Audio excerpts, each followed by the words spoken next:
Hey guys, what's up? This is MetterBoy16, and today I am doing a video on my custom-built micro clown bike, electric bike. So, this bike was actually our neighbor's bike for like 10 years, and they never rode it. And my neighbor actually told me whenever she, whenever I went and visited a bunch of times, or whenever they were outside on us, she said that it was electric. And I was like, there's no way this thing's electric, and all that stuff when I first saw it. And it was just a pedal bike, or a pedal micro bike. And it used to have the bike chain, bike sprocket, and all that stuff. It used to be a full bike, really, a full pedal bike. Except it was just a one-gear ratio. It didn't have the multiple gear shift or whatever you have on most bikes of today. So, but they'd had it in their garage for 10 years. They moved out a long time ago, and then these other people moved in. They just left it sitting there in that garage for God knows how long, and it had just been sitting there. And they finally threw it away, and my brother Jackson saw it in the trash and told me about it, and I was like, I'll go take a look at it and see if it's worth anything, or see if it's worth grabbing. And sure enough, I did grab it out of trash and saw it. I was like, this thing is so petite and small. It'd make such a great e-bike if it was electric. It was not electric. The only wire going down to it was for the drum brake in the back. And that was it. There's no electrical components to this thing whatsoever. It's just literally that. But I had one of those cheap rip-off bird scooters I got from Facebook Marketplace for 125 bucks.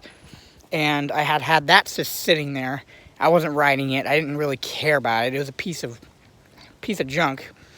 I mean, it drove great. The electronics for it are great, but the scooter itself was just crap. I mean, it was so sloppy and floppy in where the handlebars connected, because it was it was not a solid tube, or it wasn't like this. It's just a really thick, hollow aluminum tube where the batteries would go into it for the electric system. So it was literally just a front wheel drive fake bird scooter. And I took all those electronics off of it because I was like, this thing's stupid and all that stuff. And I just kept the electronics. And then I saw this thing, I saw the size of the tires, and I was like, oh my God. If this thing uses the same size tires or wheels as what that scooter does, I could use it. And sure enough, it did. So this is a motor from it, which is just a wimpy little 250 watt. I don't even know how many watts this motor is, but it's a wimpy little baby motor. But I got that from it and all that stuff, and then I had to customize it to be able to get it to fit in there, because with the drum brake and the chain and all the stuff that this thing used to have, it went out like about that far. So I had to bend. You can see where I had to bend the frame in order for it to accommodate it. But sure enough, it did. And it barely fit in there. I mean, I have like about half of my thread on that bolt, but it fits in here, which is utterly amazing. So I was able to do that, and then I got it running. And this is just when it was a basic, just pretty much prototyped or something like that. Whenever I was just messing around with it to see if it would work, I had the controller and all that stuff just hanging there and all that stuff. I was just kind of holding the throttle and all that stuff. I tested out to see if it would work, and it did. It was so amazing. It actually worked, and I was like, holy crap, I just made the world's smallest little e-bike. So, but I finally, once I figured out that it worked and that it was, functional, I went ahead and actually attached all the parts. So it has the accelerator on this side, brake on this side, and there's no mechanical braking system or mechanical linkaging or anything. It's all solid state or electrical. The brake's electrical, the motor's electrical, and all that stuff. There's no mechanical. Really, the only mechanical wear parts on this thing are the bearings in the rear wheel and the front wheel.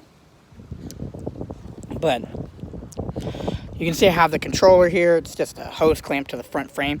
What I would have done, I would have put the controller right here and had it hang down so it was out of the way. But the problem is you don't have enough. It didn't have enough wire because of the throttle cabling coming through here and going down.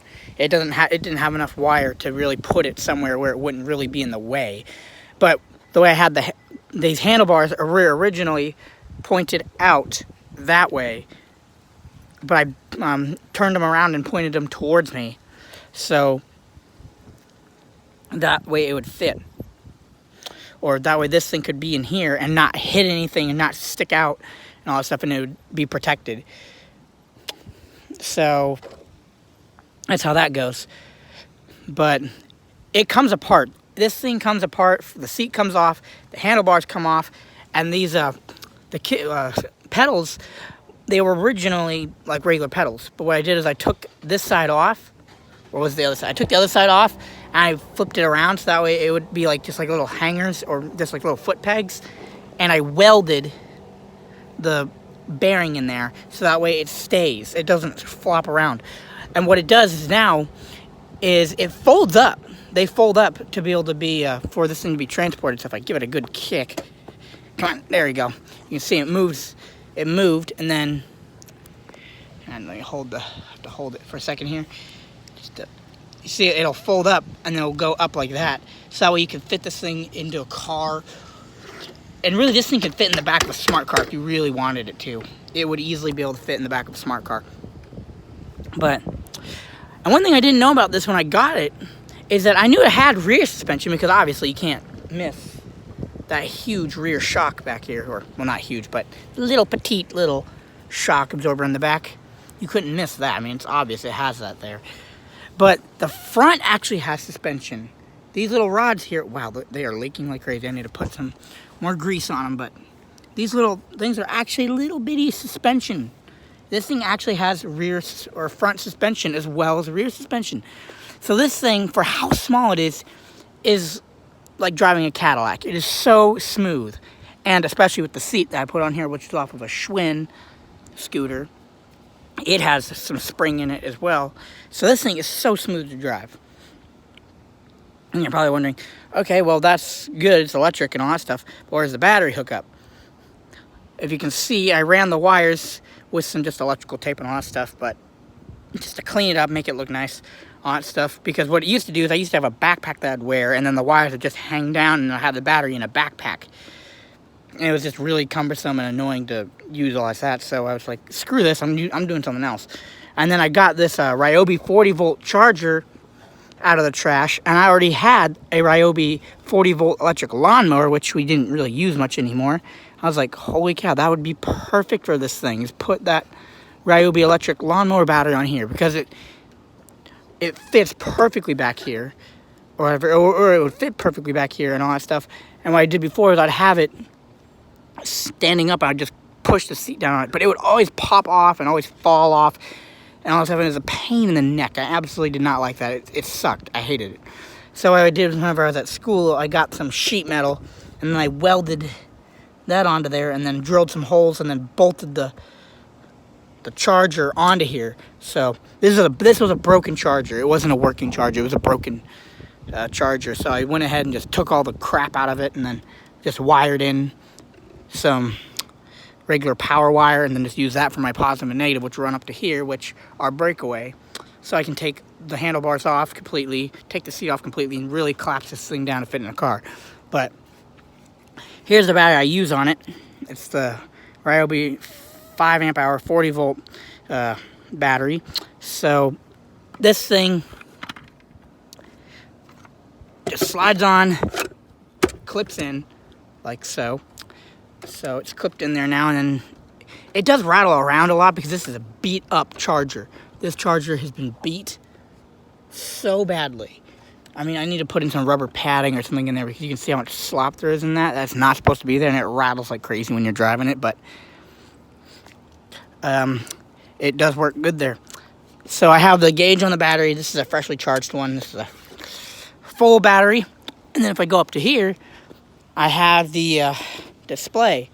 So turn that on. So it'll give me my volt. It gives me my battery in like increments. And it gives you a lot of information. This little screen for that $125 scooter, it came with a really nice display. And invert or heads up or information display or whatever you want to call it. Unfortunately, it's in kilometers an hour. I do not know how to switch it over to miles an hour. I've tried. But it gives you your odometer, which I've put 465 kilometers on this thing. So I've driven it quite a bit. And then it gives you your time that you've been driving it in minutes. The minutes on this side, hours on that side. And then your battery voltage. To like the millivolt. Like, this is how precise this is. It's actually like a multimeter, really. Like a really nice multimeter. So, and then you have your speeds, which is a 3-gear virtual gear system. So speed 1, speed 2, and speed 3. So with the 40-volt system, this thing will go 17.5 miles an hour is what I've clocked it at. With the GPS app, it'll go 17.5 miles an hour with that system, or with the system I have on it. So gear 1, it goes up to, I think, about 6 miles an hour, and then gear 1, Gear 1 up to 6 miles an hour, Gear 2 up to 12 miles an hour, and Gear 3 up to 17.5 miles an hour. So this thing will go like a little crotch rocket. It is so much fun to drive. And it weighs next to nothing. Literally, you can, like, look, this thing is so easy to pick up. I can just grab it here and pick it up. Literally, you can lift weights with this thing. It weighs nothing for how capable it is. So I'll go ahead and take you on a bit of a ride in Gear 1. And the nice thing is what I got to use this thing at Universal Studios and at Six Flags because of my disability and all that stuff. I asked them, hey, can I use this thing as... or I told them that I use it as a mobility scooter, and they're like, yeah, we can use it to be cautious with it and all that stuff. And they let me use it. Disney World pisses me off. They're like saying, oh, it's a safety hazard and all that stuff. My brother pushed me in a wheelchair, and he reckoned like 16 people with the wheelchair, and I did not reckon to sing one person with this thing while I drove it. And the reason it's so useful, that I find it so useful as a mobility scooter, is because it's flat. Like, there's nothing here. There's no nose sticking out. As long as you are away from someone with this, you will not hit them. Like, literally, this is as far as this thing sticks out. There's no nose on this thing. The handlebars don't stick out. Nothing sticks out. And the front wheel's kind of recessed in there. And the back wheel, you're sitting on top of the back wheel. I mean, literally... It takes up the amount of space as a regular person just sitting down. That's how much space this thing takes up. So, it takes up about a third of what a regular power chair or mobility scooter takes up. And they were saying it's a safety hazard and all that stuff because it's a 2-wheel vehicle. This thing, I have not wrecked into anybody with this thing going more than 1 mile an hour. And that was only because it doesn't have like a handbrake or anything. I can kind of like park it, something like that. And whenever I stopped, and whenever I just kind of like just try to relax, it kind of nudges forward and stuff like that. That's really the only worst thing I've ever hit anyone with, is just nudging it forward or sliding back a bit. But you can see it's pretty quiet, and I'm going about 10 kilometers an hour right now, which is about the same speed as most of those mobility scooters at Six Flags or Disney World or whatever, the loaner scooters or whatever. It goes about that. It's going about that speed right now. But if I can go up to 6.5 miles an hour in Gear 1. And you can hear that clicking and rattling in the back. That is just the battery. Like, literally, if I put my foot on there, right now all you're hearing is the motor. It's very quiet, this thing, especially when you're going at especially when you're going slow or you're going at really high speed. It goes very smoothly, and it's very quiet. I'm not gonna go the full 17.5 miles an hour or anything like that because I don't have two hands, and I guess I could try. Let's see. I'll give it a shot, because the thing that's nice about this is it has ABS, where whatever speed you're going at, As long as you leave the throttle at that speed, it will automatically brake or accelerate based off of the conditions. So I can kind of use the throttle as a brake. So we'll go. Okay, that's as fast as I'm going. I'm going 30 kilometers an hour right there, so I'll slow it down here. So ABS, it has ABS, which is absolutely super handy. Which the mobility scooters, those have it built into them and all that stuff, but they don't have any actual physical brakes or anything like that, so they have it built into them. But this has it as well. This is ABS as well as regular electronic braking, and it's regenerative. It will charge the thing using that, or using regenerative braking. That's what is really cool about this. It has regenerative braking, it has cruise control, which I didn't mention that. It does have cruise control, where if you set, after you drive and you have it set at a certain speed, it will, if you have it programmed to do it, it will keep you at that speed, and ABS will still function at that speed. It will not let you go 3 kilometers faster or 3 kilometers slower. It will keep you within that range of that speed with the ABS system. And then all you have to do to cancel out is just hit the brake or hit the accelerator again, and it will cancel it out, and then just hold it down again for however long period of time, and then it'll go back into ABS or cruise control, which is absolutely amazing for something this tiny. Not even regular mobility scooters have cruise control. So I'll get back over and then wrap up the video. But this little thing in total cost has probably cost me maybe $175 if you consider the batteries and all that crap that I put on here. But the bike was free. Electronics were $125 from the other scooter. The battery here, that was free pretty much. And you can get them used for about $50. So, but this thing's absolutely amazing.